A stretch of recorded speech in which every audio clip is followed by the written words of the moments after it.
And we are live.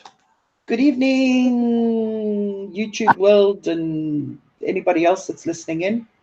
Um, I'd like to welcome you to a test show of discussion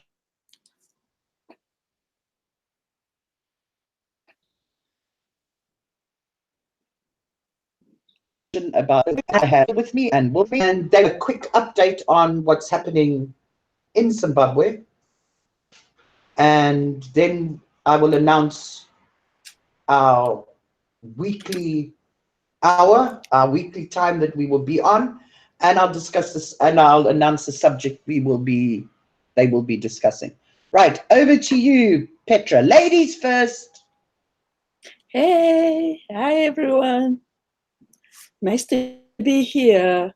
New home and all. Over to you, Miss Sally.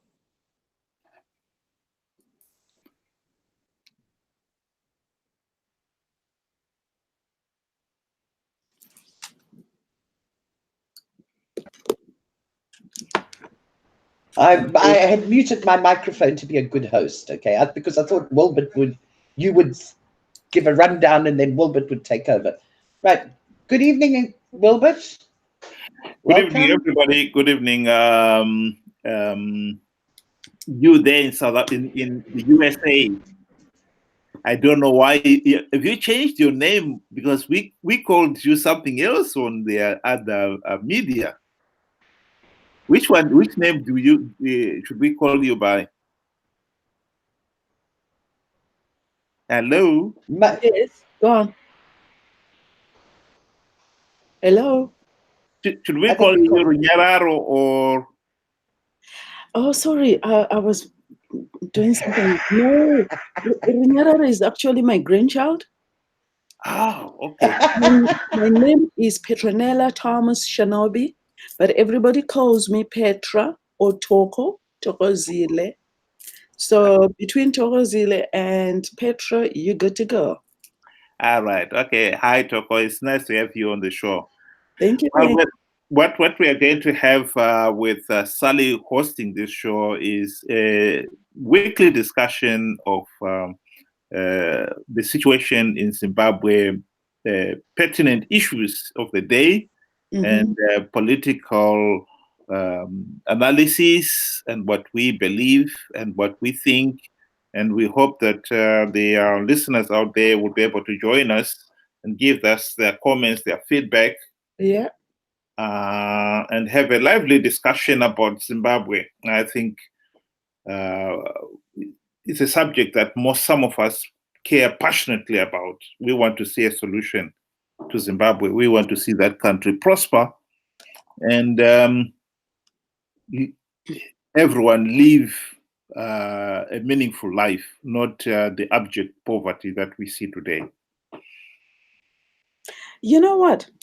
On that note, what you have just said, wouldn't it be really good, maybe second program, third, if we could kind of review, discuss how Zimbabweans, who are supposedly the most educated Africans, are putting up with such bad governance, such abuse, human rights abuse, taking into account that we have Zimbabweans in the United Nations, we have Zimbabweans in, studying at Harvard, studying wherever, the cradles of democracy. But our own country is in disarray. Why? How do we equate that between being such learned people, such woke people, and what is really going on today? Well, I hope, Toko, that this is one issue that we will address on these discussions and have a frank and honest discussion on the issues, and really try to find some answers instead of flattering ourselves. Because I think we are in this mess because we have tended to we have not done a good job. Let's be honest about that. We couldn't be in this mess if we had been uh, doing things right. Zimbabwe has got so much potential, it's got so much wealth. We were able to produce enough food to feed ourselves and to feed the whole Southern Africa region. But today we are looking at a situation where 5.7 million people need food aid in Zimbabwe. Okay, last season we had the bad season, but this has been going on even when we had a good season. And what has made this season particularly bad is that it caught us when the drought came and our silos were all empty. You know, we have been literally living from hand to mouth every year for the last 10 years at least. That is where the tragedy is. And I seriously hope on this discussion will be those are some of the issues we will address. Yeah. That would be nice, I think. It'll be really nice. And it'll be, I think, to make it really much more informative, it'll be nice if maybe if we started to invite other people to come in. Yeah. You know what I mean?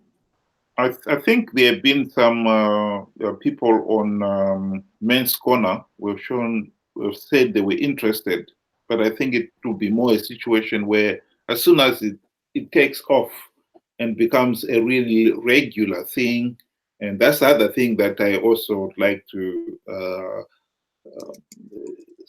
ask to show that commitment. If it's a regular thing at a regular time, clockwork, people will listen to it and know, and then they can as, oh, I must listen to that thing. And then if they find it's not there, they're disappointed 1 week, they'll drop out again. So if we're consistent, I think we will get a lively discussion, and I hope that people will have the time to join in. And I don't know whether Sally has got the opportunity to get feedback on YouTube, even if somebody is not able to participate and join in on the discussion itself, at least they can send their comments on YouTube. Right, guys, can you guys give an update of where Zimbabwe is today? Okay, I think that it's sort of anybody that isn't Zimbabwean, okay, that listens in will then have a sort of a good idea of where things are. Okay, so Petra, if you can start, sort of give an update, say, you know, how things are and that kind of business, and then Wilbert, if you can carry on with the update, okay, so that it brings people that aren't Zimbabwean up to date in where we are at the present moment. Okay. So at the moment, so Zimbabwe has moved from being the breadbasket of Africa, the jewel of Africa, the most learned country. It's a very tiny landlocked country, yet its achievements really were renowned across, you know, the world, really, because there's no way you can go and not see Zimbabweans. That's how good the foundation of independence, of African independence was. The foundation was just robust, spot on. If that momentum had been maintained, I'm sure our country would be, I don't know. So where is it today? Today there is no basic human rights, no basic needs. And when we're talking of basic needs, no water, food. When people, other African countries start making jokes like, oh, just throw small pieces of bread for the Zimbabwe national team, they'll be so distracted picking up the bread.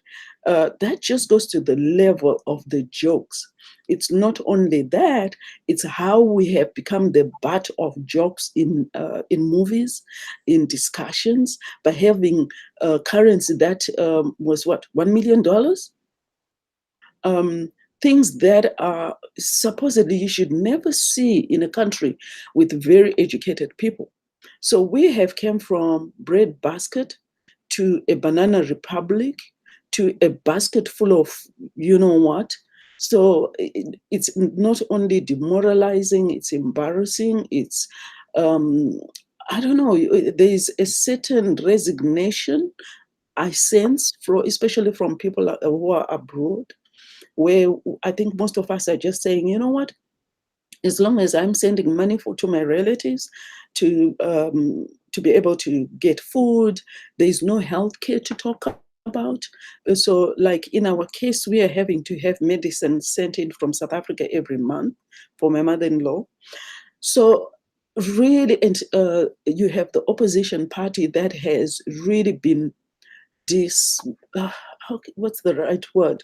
The ZANU-PF has managed to infiltrate it and dismantle the really high-ranking people, very effective people, exhaust them.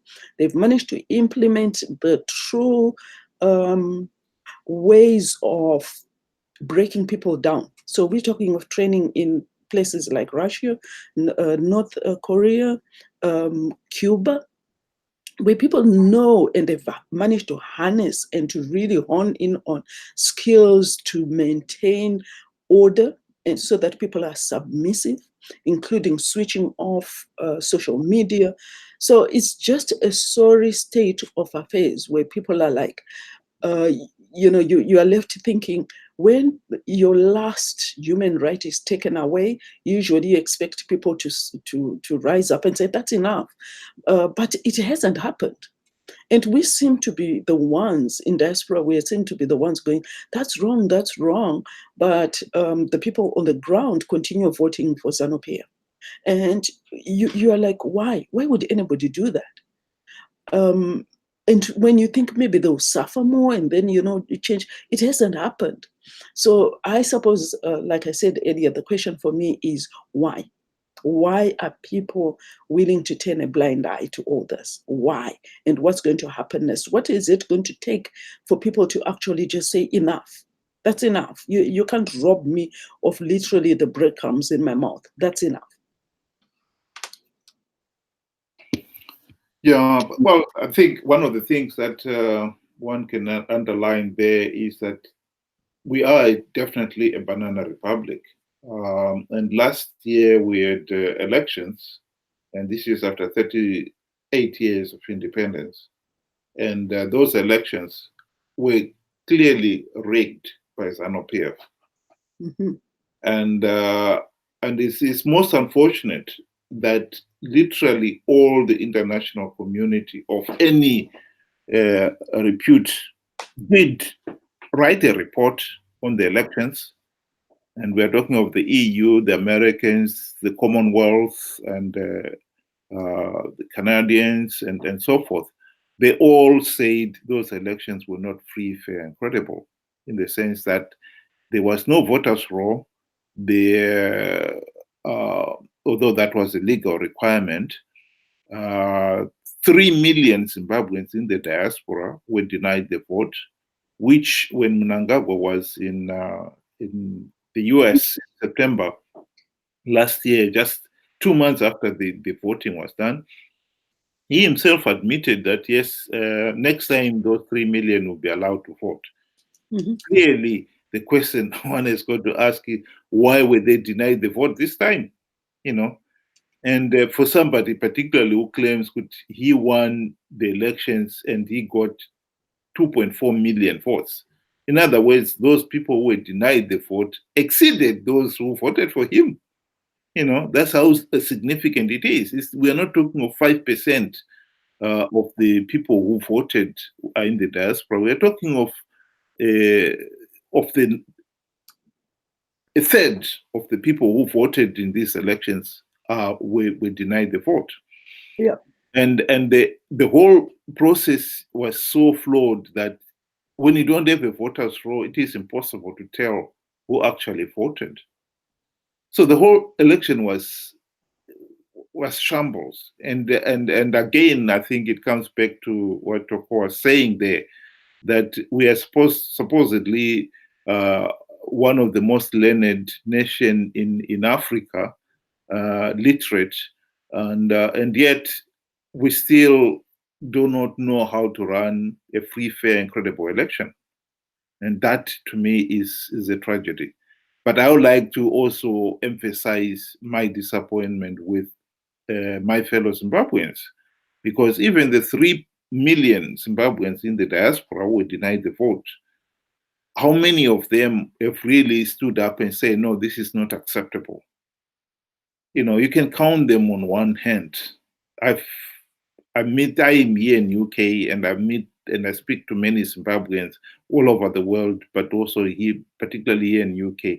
The number of Zimbabweans I have met here and I've spoken to about this issue of the elections, and those who have stood up and say the fact that the elections were rigged was an outrage, I can count them on one hand.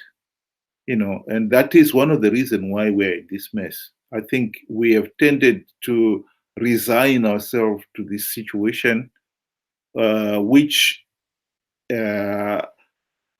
doesn't matter how powerful ZANU PF has been, we cannot deny that these are mortals, and therefore then the situation is a man-made problem, and as per se, it can be fixed by men. And I think that is what we've got to explore. And in this particular case, since those rigged elections, which was a year ago, nothing has really moved. The economy has got worse and worse, for the simple reason that no one, absolutely no one in their right mind would want to invest in a country that is a pariah state. And Zimbabwe is a pariah state, ruled by corrupt, incompetent, and vote-rigging thugs. That is the reason why, for the last 20 years at least, investors have shied away from Zimbabwe because of that. And in this particular case, that will continue to happen. And until we resolve that, I honestly don't think the economy will pick up. And at the present moment, the poverty in Zimbabwe is heartbreaking. Like what Toko was saying, the hospitals, and these are the main hospitals in the country, you find they don't even have something as basic as paracetamol. You know, they don't have bandages. What more of the rural hospitals?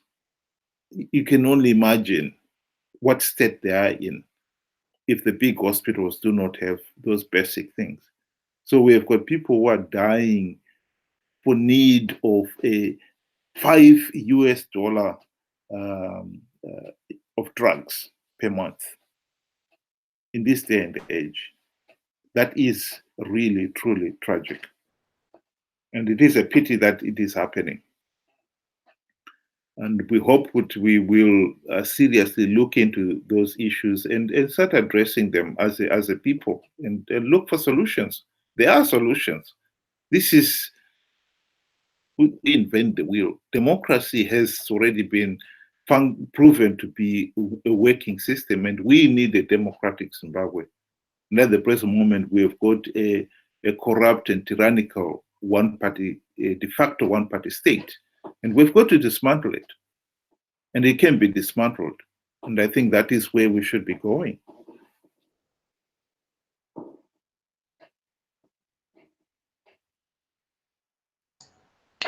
Right. Thank you. Anything else that you'd like to add, Petra?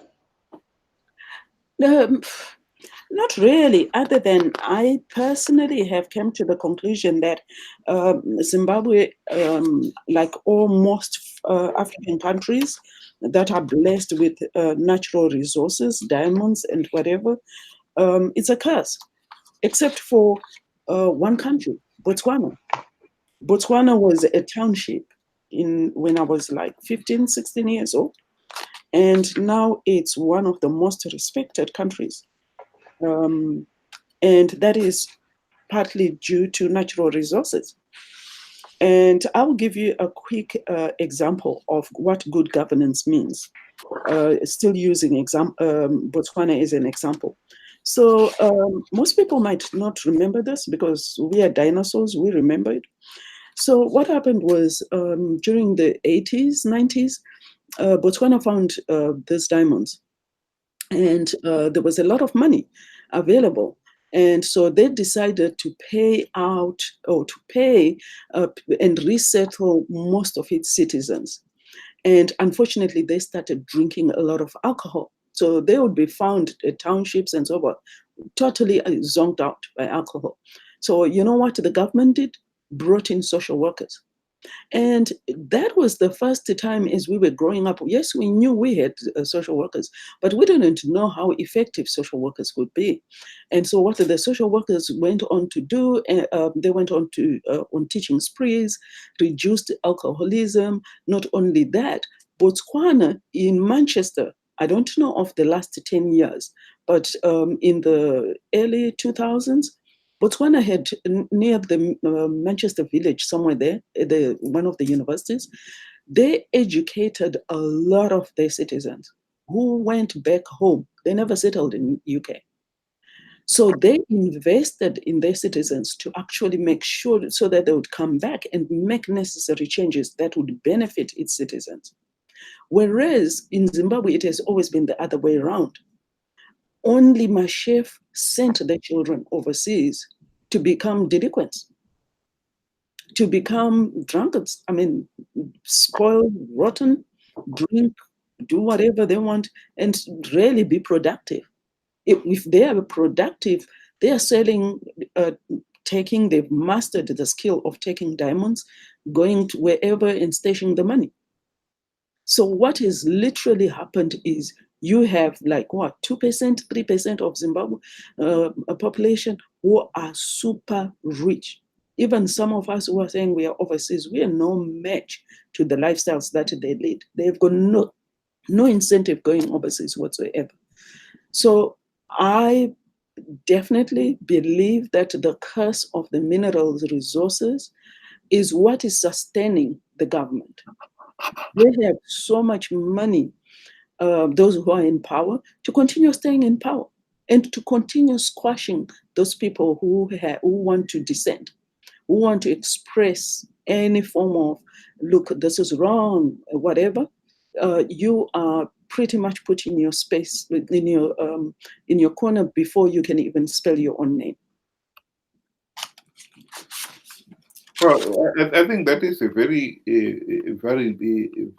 valid point that you've made, Toko, there. I think most people sometimes we don't fully appreciate it. One of the reasons why ZANU-PF leaders are not going to give up power is because they've been stealing so much. They've become so incredibly rich. And on the other extreme, they've created so much poverty that it is frightening to some of them to think if they were to lose power, they would become poor and destitute as the rest of us. And that scares them. And I think we have seen some of the ZANU-PF leaders who have fallen out of favor. I mean, you've got notably people like Didmas Mutasa, the late Nathan Chamyarira, the late Enos Nkala. The two later gentlemen died paupers, absolutely paupers. You honestly feel for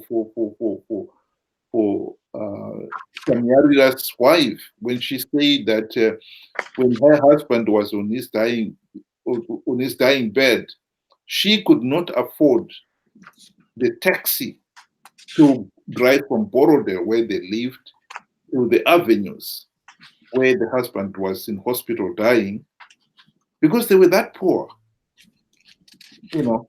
And that is one of the tragedies about Zimbabwe. The the rich have become incredibly rich, but they've created so much poverty. And some of that poverty has not is affected some of those who were in power too. So staying in power has become everything now. And therefore, then when we're talking of changing Zimbabwe, we have got a task and a half, because people like Mnangagwa, Chiwenga, those people have become incredibly rich. And those people know if they were to lose power, they will lose all that wealth. Yeah. Some of it is also a question of they need to stay in power to top it up. Yeah. You know, and that worries them. But I think the reality is that should worry everybody, is that we cannot. This is a problem of their own making. They shouldn't have destroyed the country. If the country was rich enough right now where everybody could earn a decent living, even stepping down from their position as president or vice president and so forth would not be such a traumatic experience. But they've created so much poverty that the difference between the ruling elite and the next person up is so big that it frightens them. And but that is their problem. The other problem, of course, is that they also have done a lot of bad things during those years in power. They are scared. You know, notably the Gukurahundi massacre. In January this year, we had all those people who were shot dead. In August last year, again, some more people were shot dead. They know some of those things may come to haunt them, because if they would be asked to account for them, the people who did the killing ultimately will spill the beans and tell the world who gave the instructions. So that is one of the things that we are caught up with. But I think the reality is the country cannot be held to ransom by a few individuals. That cannot be acceptable. And that is why there's got to be meaningful change. Okay, so I think between the two of you, I think we're kind of sort of up to date. A proper Sally Street synopsis of it. Zimbabwe is a mess. It's a very broken country, full of the poorest of the poor that don't have opportunities of getting into mainstream jobs. It's a country of where the majority of the people are employed as street vendors, or they have their own kind of jobs. Okay, they're self-employed, which means there is no tax being paid to the government. And even if there was, the government would steal it and misuse it. So Zimbabwe is a very broken country full of very, very poor people. The health sector doesn't work. The education sector is pretty broken. Infrastructure is kind of getting tatty. Roads are a mess. People have been killed on the roads through neglect of repairing roads, through problems with keeping vehicle safety up to date. So it's a mess. Is that fair on what I said? Well, it is a fair assessment. It is in a tragic situation, and in fact, what people can also be reminded of is Zimbabwe between 2000 and 2008 had hyperinflation that peaked at 500 billion%. so that one needed 35 quadrillion dollars to buy $1. That's how valueless the local currency had become. And unfortunately, in other words, you needed a truckload to buy you a tomato. there you are. And unfortunately, we are going back to that again, because in 2008, the regime agreed that they needed to scrap the local Zimbabwe dollar and use multi-currency system, which worked, because the money was no longer of any value and traded completely fizzled out. Shops were empty. People were not doing any business. And those with savings, pension, it was completely wiped out. It was absolutely valueless. No one would ever take a pension worth $1 trillion. When the money was worth what it should be. At one time, when we got our independence, I think it was the Zimbabwe dollar was more valuable than the American dollar. That's how far we've gone. So now we are back into that again. In the last 3 months, inflation has soared up to 100%. So we are looking at a situation here where some people say that 100% is the annual, but some people believe it's actually the monthly. So even if we take the best case scenario, which is the annual one, at 100%, it means every year the money is losing half of its value, which makes life very difficult. And by scrapping the use of the multi-currency, it means people are now forced to use the local currency again, which is of no value.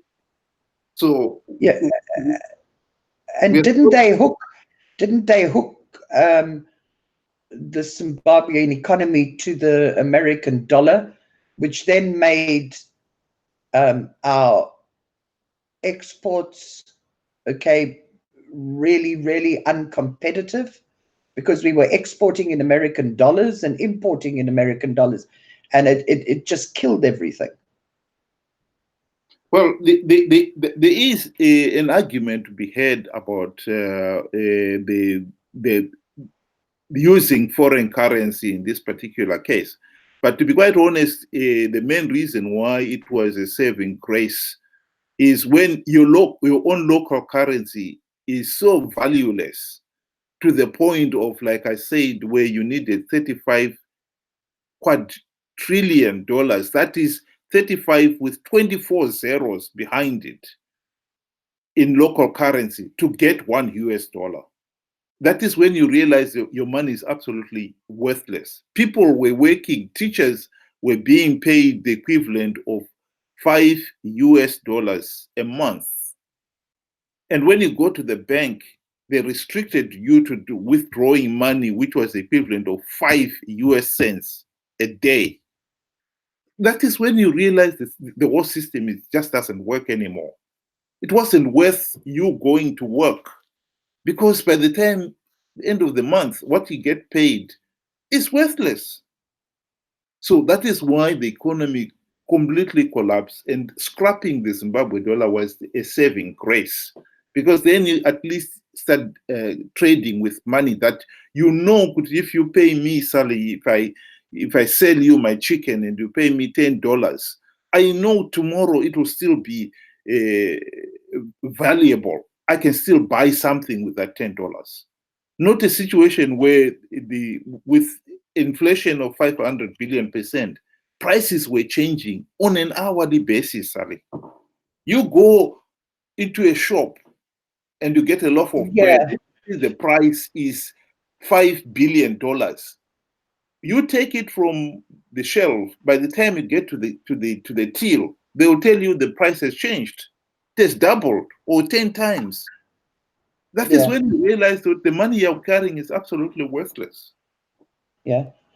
So this scrapping of the foreign currency has only sent back Zimbabwe to what it was during the 2000 to 2008 of the hyperinflation. You know, so Yeah. it's a nightmare, absolutely nightmare. And Petra, have you got anything else to say on this? Because I think it's about time we wrap up, okay, and announce what our weekly show, when it will be, and what we will be discussing on the next show. Yeah. No. Anything to add? No, just that, in order for change to happen, people need to say there's something wrong. But when there's what you call it, denial, or you're being gaslit, where somebody says, "Oh, it's not," you probably just are exaggerating. Then there's no incentive to change. So it will be really nice for us to really kind of say what is really wrong and what do we mean by that is wrong. Yes. And how are these people being sustained? In a vacuum, and then we can move on from there. Lovely. So I'd like to thank each of you very much for giving us your time tonight. Right, my name is Sally Spencer. I am a Zimbabwean involuntary exile, and I have been for many years. I have been on a weekly radio show on Zimnet Radio called Men's Corner, where it then became Zimbabwean Politics. I've been doing that for 10 years. So that's my history and why I am here. I am just going to be the host. Maybe every now and again I'll dip in and sort of stir up the pot, because that's what I do. And I hope that this will become a permanent fixture and that it will end up with more people on panel. That is our aim. Okay, get more Zimbabweans up discussing. So the more we share this on our social media platforms, the more we talk about it, the more followers and people on panel we will get. So that's up to you, Petra and Wilbert. Okay. Thank you. Talk, share, and invite. Okay. Because we would like this to be a platform where we can discuss things freely. People that don't want to come up on panel will be able to watch the live while the people are discussing. They'll be able to watch it live on YouTube. I will share the link with Wilbert and Petra so that they can then share it in turn while the show is going on social media platforms on their end, okay? And people will be able to comment live while the show is happening. They will be able to ask questions of the people on panel, and the people on panel will be able to answer it live, okay? So this is a fantastic new little show that I hope will become a really powerful place for Zimbabweans. Right. Sorry, we will be. Yeah? Is it possible for somebody to call and No, I would have to. On Skype. No, Skype is not going to work. It's the interference is too much and everything. Okay. Okay. The best is to share the YouTube link while the show is happening. They can watch it live and comment. If they want to come up, I can get them a link. Okay, and they can come up on show as long as they've got Google Hangouts. And even they can install it while the show is on, okay? Because I mean, it doesn't take very long to put it onto your phone or your whatever computing system you're using. And once it's on, once you click on that link, you're up on panel, okay? So I mean, it's not really complicated. Bringing Skype into it, it becomes really complicated because Skype is not really incorporated with Google Hangouts, okay? So it has to be an outside thing, and then controls are lost, and it's a mess. I've tried it before, and it's not a very viable, okay? So the best. So the next show is going to be Sunday. What time? Yeah, that's what I'm going to say. The next show is going to be on a Sunday at my time, which is South African time, 10 o'clock. Okay. You'll have to put it into Google and find out what time it will be if you're in another part of the world, okay? Because I don't know my international times. I think in the UK, I think you're an hour behind us, aren't you? Or two? At the present moment, we are an hour behind you. Yeah, okay. So my time, 10 o'clock, would be UK time, 9 o'clock, okay? Yeah. It will be every Sunday night. And we hope to have more people on panel. And the show, the next show on Sunday night will be to do with ZANU PF and MDC and the mess that's there. The fight that's going on between them, it will be discussed. Okay. Hopefully we'll have somebody else on panel as well. Wilbert and Petra, I will leave that up to you. Mm-hmm. I'm just the host and sender of links. Okay, so would you like to say your good nights? Sure. Good night, everyone. Hope we can meet here again Sunday. Goodbye, Wilbert, and thank you for doing this with us. Miss Sels, as always, thank you very much. Over to you, Wilbert. Sally. Thank you, Toko. Yes, anybody who is listening there, please contact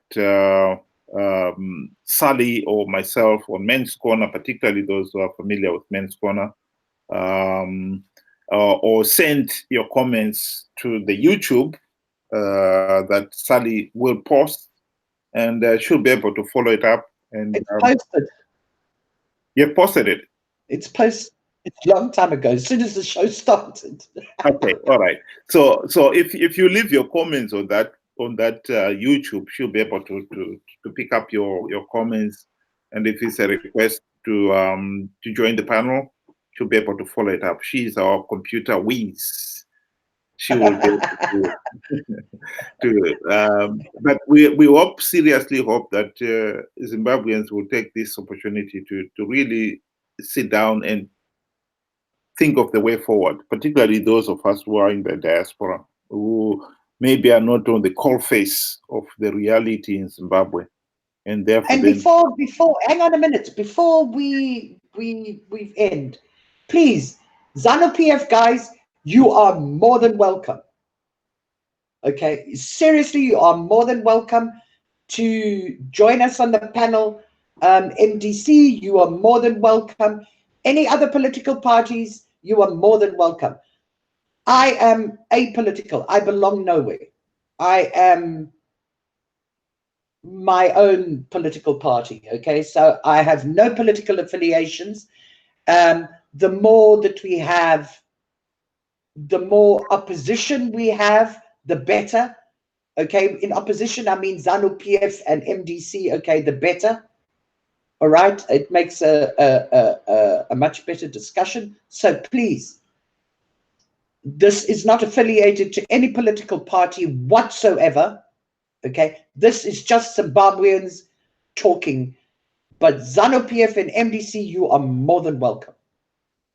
No problems there, no judgments. And okay, as long as you're respectful and you're honest, not a problem. Okay, so I think that's about all for tonight. Thank you very much. Yes, Thank you very much to Petra and to Wilbert for giving of their time. And I hope that you'll all join us Sunday evening, my time, 10 o'clock. Good night. Good night. Ambagahle. Take care of each other. May your gods go with you.